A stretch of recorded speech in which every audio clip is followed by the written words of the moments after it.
Hello everyone. Welcome back to our programming series. Today we are going to see about SkillRack daily challenge, that is unique n digits.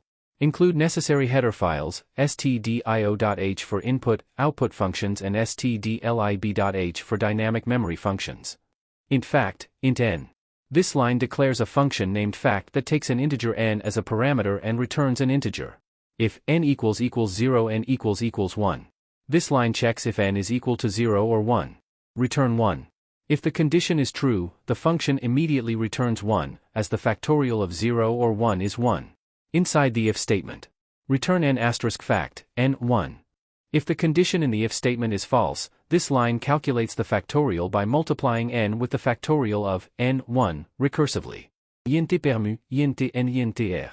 This line declares a function named permu that takes two integers n and r as parameters and returns an integer. Return fact, n/fact, nr. This line calculates the permutations, npr, using the fact function for n and nr. This curly brace marks the end of the permu function definition.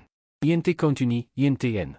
This line declares a function named countUni that takes an integer n as a parameter and returns an integer.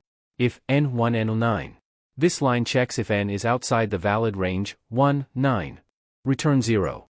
If the condition is true, the function immediately returns 0, as the input n is invalid. Int count equals 9 asterisk permu, 9 n 1. This line calculates the count of integers with exactly n unique digits using the permutation formula. Return count.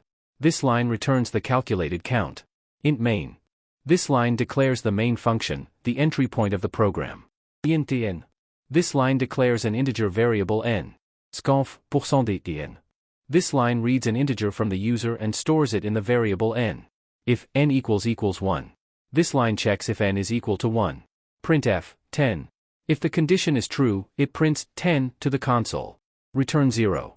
After printing 10, the program returns 0, indicating successful execution. Printf, %d, continue, n. If the condition in the if statement is false, it calls the countUni function with the input n and prints the result. I hope this explanation helps. If you have any further questions, feel free to ask in the comment section. Don't forget to like, share and subscribe for more programming challenges. Thanks for watching.